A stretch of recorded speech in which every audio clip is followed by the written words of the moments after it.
నమస్తే, welcome to our channel.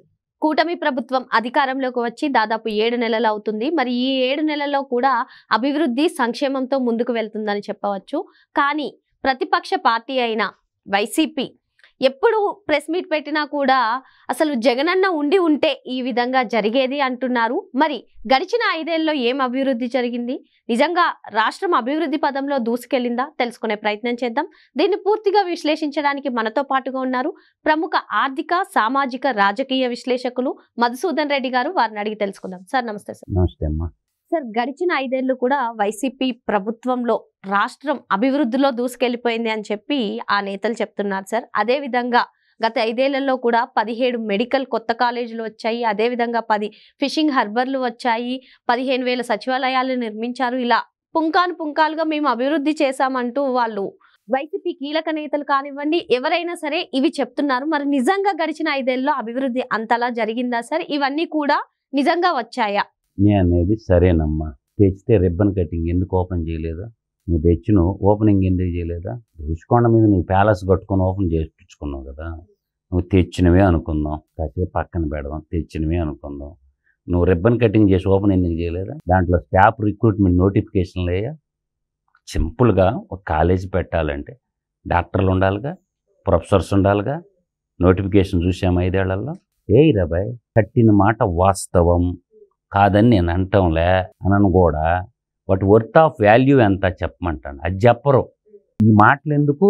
నువ్వు చెప్పిన సచివాలయాలు, రైతు భరోసా కేంద్రాలు విలువ ఎంత అని అడుగుతుండా. కన్స్ట్రక్షన్ కాస్ట్ ఎంత?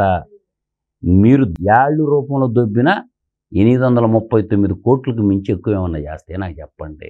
అంటే ఏది చెప్పినా ఏమొద్దు, జగన్మోహన్ రెడ్డి మగాడైతే నేను ఇప్పుడే అంటుండా, రైతు భరోసాలో ఉండే 12 పథకాలు పేర్లు బయటకు వచ్చి వివరించమనండి. ఒక సొల్లు మాటలు ఎందుకు, సన్నాయి పీపీపీ వాయించడం ఎందుకు?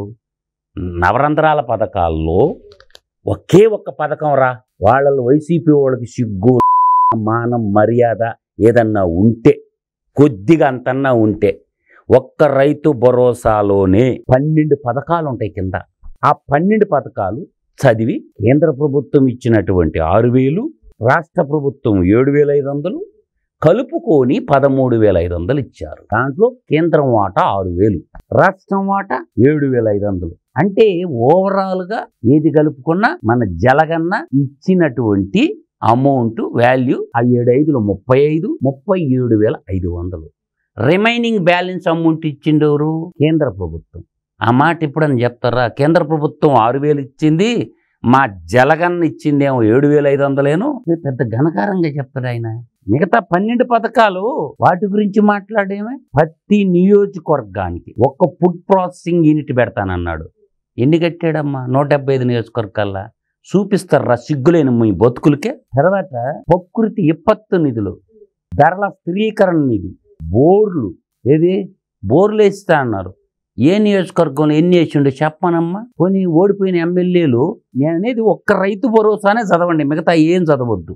వాటిల్లో పైన ఒక్కటి దాంట్లో 60% ఇయ్యింది, 40% కేంద్ర ప్రభుత్వం చేసి మొత్తం నేను చేసినానని అబద్ధాలు అడి చెప్తారా? అందువల్ల ఆటోమొబైల్ సెక్టార్లో నువ్వు సాధించిన విజయాలు ఏందో చెప్పాలా. సెమీ కండక్టర్ ఇండస్ట్రీలో నువ్వు సాధించింది ఏదో చెప్పాలా. సాఫ్ట్వేర్లో తెలంగాణ మనం కంపేర్ చేసుకోవాల్సింది కర్ణాటక, అటు తమిళనాడు. మన స్థానం ఏందో చెప్పాలా. ఇటు మన రోడ్లు ఎన్ని కిలోమీటర్లు పోసినో చెప్పాలా. చూసినాగా జలగలో రోడ్ల మీద గుంటలు, మోకాట్లు గుంటలు పెట్టుకొని ఆటో వాళ్ళు, బస్ డ్రైవర్లు తిట్టనోడు కూడా నాకు చెప్పానండి. ఆటో తోలిన డ్రైవర్లు కానీ, బస్సు డ్రైవర్లు కానీ, తర్వాత లారీ డ్రైవర్లు కానీ, వాడిని తిట్టనోడు ఒక్కడ నాకు చెప్పమను. అందువల్ల మనం రోడ్ల మీద పోతే మనకు నడువులు నొప్పులు వస్తాయి అని చెప్పి హెలికాప్టర్ వేసుకుని ఎందుకు తిరిగినవా? రోడ్ల మీద ఎందుకు తిరగలేదా? రోడ్ల మీద తిరగకుండా 2 కిలోమీటర్లకు 3 కిలోమీటర్లకు కూడా హెలికాప్టర్లు వేసుకొని తిరిగిండు కదమ్మా. వాడు అయ్యి ముల్లి కదా, ప్రజాధనం కదా. అందువల్ల ఏంటంటే గత పాలనకి ఈ పాలనకి నక్కకి నాగలోకానికి ఉన్నంత తేడా ఉన్నట్టు మాట వాస్తవం. వాడు ఆలోచన ఏంటంటే, ఇక్కడ గుర్తుపెట్టుకో, నేను గతంలో కూడా చెప్పిన, జగనన్న ఉండి ఉంటే అని అంటాడు చూసావా. వాడు పెట్టిన పథకాలు ఇంప్లిమెంటేషన్ చేయాలనేది వాడు బాధ. అంటే వాడు వేసినట్టు ముష్టి చేయాలి ప్రజలకి, అంటే ముష్టిోళ్ళుగా భావించాలని చూస్తున్నాడు. వాడికి రోడ్లు పోయొద్దు, వాడికి ఇండస్ట్రీస్ పరిశ్రమలు తేవద్దు, చదువుకున్న యువతకు ఉద్యోగాలు కల్పించొద్దు, ఇది వాడి బాధ. ఎందుకు? ప్రజల్లో వాళ్ళ కాళ్ళ మీద వాళ్ళు నిలబడేటట్టు చేయటం ప్రభుత్వం యొక్క బాధ్యత. పంచుకుంటా పోతే ఒరిగిడ్డి వాములు రోజు ఒక మోపు తీస్తే వామేం జరిగిపోద్ది, పశువులు కాస్తా ఉంటాయి. దీనివల్ల ఏంటంటే ఆలోచన చేసుకోవాలా. ప్రజల్లో బాగా తెలుసమ్మా, ఇందాక అడిగా కదా, జలగన్న ఉండి ఉంటే నిప్పాన్ ఆర్సర్ స్టీల్ వచ్చేది కాదు. జలగన్న ఉండి ఉంటే, లెవెన్ రెడ్డి ఉండి ఉంటే విశాఖపట్నం ప్రైవేటీకరణ అయిపోయింది, ఆపిండేవాడు. తర్వాత లుల్లు మాల్ మళ్ళీ బైబ్యాక్ వచ్చేది కాదు, వాడు ఉండి. టీసీఎస్ బైబ్యాక్ వచ్చేది కాదు. తర్వాత 2 ఇండస్ట్రీలు సెజ్జులు, ఏది ఓరొకళ్ళు కొప్పర్తి సెజ్జులు, ఇండస్ట్రియల్ సెజ్జులు 2 వచ్చేవి కాదు. అదే జలగన్న ఉండి ఉంటే 12 లైన్ల హైవే, ఏది రాయలసీమలో మీకు ఎల్లంక ఎయిర్పోర్ట్ నుంచి శంషాబాద్ ఎయిర్పోర్ట్కి మధ్యలో 12 లైన్ హైవే వచ్చుండేది కాదు. అట్లా చెప్పుకుంటా పోతే ఈ జలగన్నే ఉండి ఉంటే నిన్న ఎన్టీపీసీకి గ్రీన్ హైడ్రోజన్కి శంకుస్థాపన కూడా జరిగి ఉండేదే కాదు. జలగన్నే ఉండి ఉంటుంటే అమరావతి నగర నిర్మాణం జరిగేది కాదు. రైతులు ఇచ్చిన తర్వాత జలగన్నే ఉండి ఉంటే పోలవరం డ్యాము కంప్లీట్ అయ్యేది కాదు. పోలవరం నిర్వాసితులకి ప్యాకేజీ డబ్బులు వచ్చిండేవి కాదు. అందువల్ల ఏంటంటే ఎవరు చెప్తారు కాకల బుల్ స్టోరీలు వల్ల ఏంటంటే జగన్మోహన్ రెడ్డి అనేటటువంటి వ్యక్తికి అసలు అర్హత లేనివాడు తిరుపతికి పోతే ఎట్ట ఉంటుంది, అట్లాంటి వాడు అనమాట. యాడ శవాలు దొరకతాయా, ఆడికి పోయి కొన్ని దొంగ కన్యలు జరగదామా, వాడికి శవం దొరికితే పండగ. ఇప్పుడు అక్కడ ఉంటుంది కదా వారణాసి ఘాట్లోకి పోతే, వారణాసిలో ఘాట్లో కూడా శవాల కోసం ఎత్తుక్కుంటారు అఘోరాలు. అందువల్ల శవాలు ఏడ దొరకతాయా, రాజకీయం యాడ చేద్దామా. మొన్న సైకో సైన్యాన్ని కూర్చొని పెట్టుకోడు చెప్తాడు, ఏమని మనం ఏ ఇంటికైనా పోవచ్చు, యాడికైనా పోవచ్చు అని. సరే వస్తుందిగా, రేపు స్థానిక సంస్థలు ఎలక్షన్లు వస్తాయిగా, రేపు ఎంపీటీసీలు, జెడ్పీటీసీలు, సర్పంచ్లు, మున్సిపాలిటీలు, కార్పొరేషన్లు ఎలక్షన్లు వస్తాయిగా ఒక సంవత్సరం తర్వాత. అప్పుడు తేలిపోద్దిగా నామినేషన్ వేసేవాళ్ళు కూడా దొరకరు. సర్పంచ్లుగా, ఎంపీటీసీలుగా, జెడ్పీటీసీలుగా, తర్వాత నేను చెప్తున్నా కదా మున్సిపాలిటీ కౌన్సిలర్లుగా, కార్పొరేషన్లో కార్పొరేటర్లుగా నామినేషన్ వేసేదానికి కూడా గెత్తి ఉండదు. అలా తెలుగుదేశం పార్టీ కార్యకర్తలు అంటే ఎదురుట్టి పోరాడారు, వాళ్ళు ఎంత రౌడీ చేసినా. వాళ్ళకి ఏంటంటే రేపు నామినేషన్ చేసేదానికి కూడా దొరకదు. అందువల్ల ఏంటంటే ఇప్పుడు వాడి బాధ ఏంటంటే మద్యపాన నిషేధం అని చెప్పి మద్యం వ్యాపారం చేసుకున్నది ఎవరు? సీఎంఏ కదా. తాడేపల్లి కొంపకు దోచేసిన తాగుబోతులు డబ్బు ఎంత?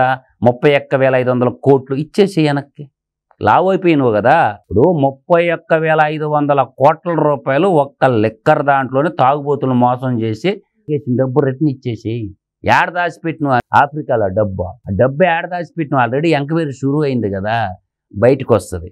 అందువల్ల నేను అంటుండే వ్యాలిడ్ పాయింట్ ఏంటంటే వాళ్ళు ఎన్ని చెప్పుకున్నా ప్రజలు కోరుకుంటుండేది ఏంటంటే మా పిల్లలకు ఉద్యోగాలు కావాలని కోరుకుంటున్నారు.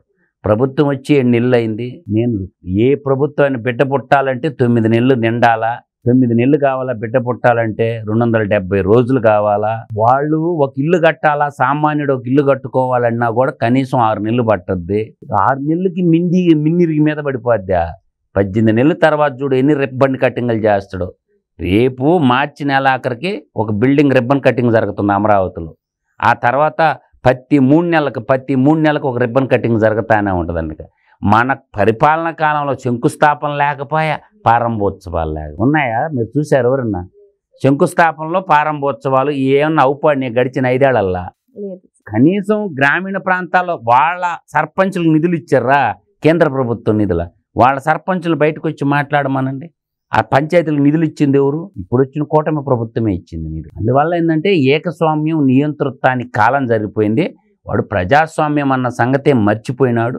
ఆ మర్చిపోయిన దానికి ఫలితం ఇప్పుడు అనుభవిస్తుండో మానసిక రోగిష్టిగా తయారైపోయిండు. ఇవాళ ఏదన్నా బయటికి పోవాలంటే కోర్టు ద్వారా పర్మిషన్ తీసుకొని పోవాలా, ఎక్కడికన్నా బయటికి పోవాలంటే.